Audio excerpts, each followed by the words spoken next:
You know, I think as we found out, the economy is about perception. If people don't trust the economy, then people stop spending money, and it's a negative cycle. And things can go the other way too. It can be a positive cycle. Ann Arbor has got a lot of cultural amenities. I go to Ann Arbor a lot, so I cross US 23 quite a bit. Because there's been the discussion about the US 23 divide. But I think that's something that we in Ypsilanti need to do. We always talk about regional cooperation, which is a government term of what it means that you cooperate with other municipalities. But it's also more than that. It's not just municipalities. It's about getting people in a community together. And really the community is Washtenaw County. It's not Ann Arbor. It's not Ypsilanti. The Marriott Hotel, which is just south of here, used to be called the Ypsilanti Marriott. It's now called the Ann Arbor Marriott in Ypsilanti. And the reason they're doing that is for marketing, because if they're trying to attract people from all across the country, they get something like 10 to 100 more hits on the internet, 10 times. We need to reach out to people in Ann Arbor just like they need to reach out to us. I think some people have a chip on their shoulder about Ann Arbor taking over Ypsilanti or overshadowing Ypsilanti. I think that's the wrong attitude to take. 10, 15 years ago, there were a lot more storefronts that were empty. People are taking pride in the storefronts that we have. We've been getting grants. I think maybe I just saw as I was walking here, a grocery store on North Huron that's got a nice red door now. It used to have kind of some funky siding.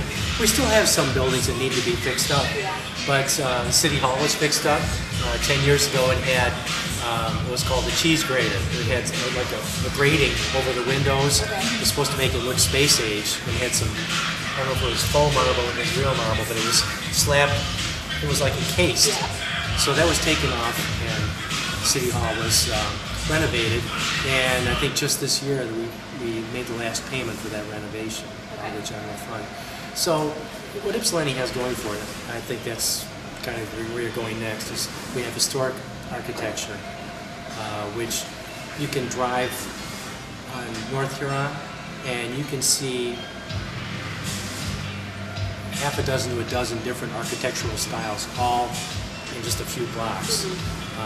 And it's hard to see that anywhere else. You go to Detroit, you'll see neighborhoods that are one particular architectural style, but not the range and variety of styles we have here. And that's because when this city was earlier, a century ago, it was a small town, and it was a well-moneyed town. It was actually a rich, small town. And the whole demographic changed when the Willow Run Bomber plant opened and there were jobs here. People were coming here for jobs, and the automotive industry fueled that too.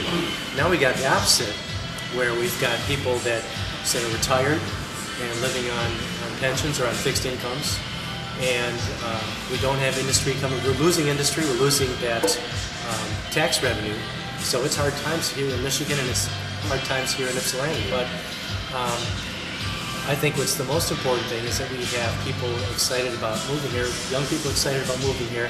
We have two world-class universities, Eastern Michigan University and that other one a little farther west that you go to. And then we have two world-class hospitals. We have St. Joseph Hospital and that other hospital that's 7 miles west that's affiliated with the university you go to. And so there's a lot of people that are employed by those two organizations, by those four organizations. And we have a lot of other potential. We have artistic potential, the gritty. I keep saying that Ypsilanti is transforming itself from a city of industry to a city of knowledge, culture, and entertainment. And what that means is we're getting back to downtown style. I think it's the sprawl. I hope the sprawl generation is over with, because you just can't keep developing out. We don't have the energy for it anymore. The price of energy is going up. And I think people are also realizing that if you want to have a sense of place, a downtown, a historic downtown like the one we have here, and the one like in downtown Ann Arbor, those are really interesting places to go shop. Ypsilanti is affordable. You also have the cultural benefits of living close to Ann Arbor. I would like to see better mass transportation between Ypsilanti and Ann Arbor.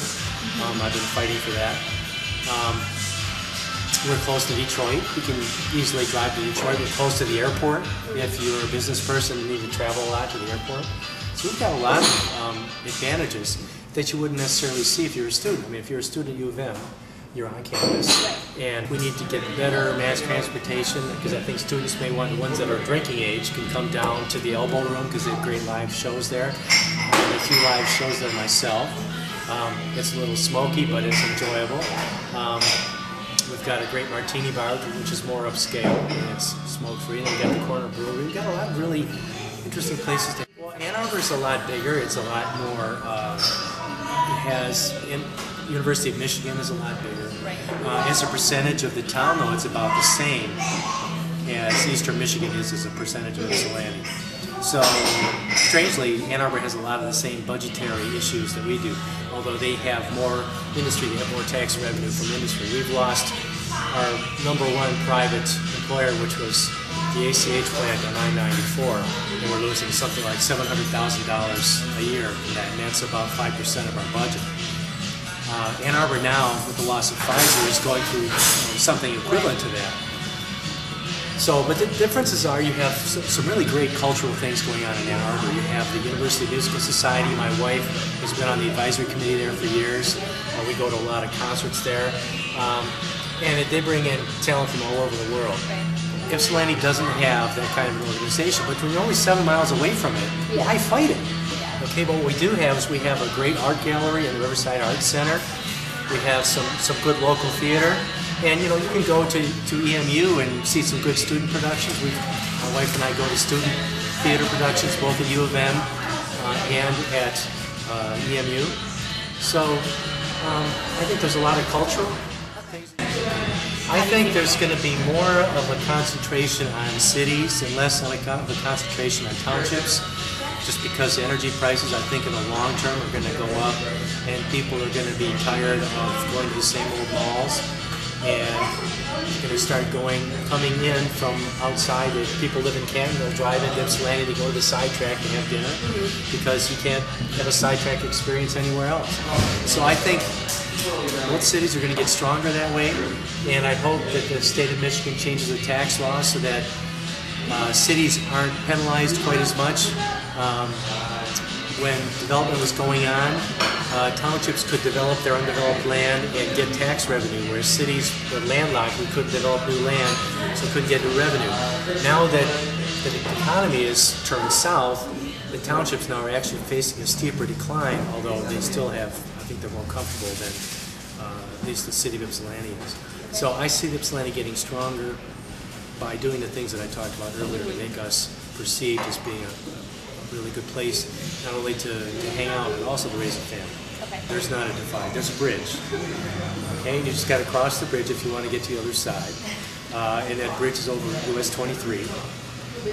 And you can take advantage of the bridge or decide not to. And I think it's a personal decision, and I think people that take advantage of the bridge are rewarded by doing it.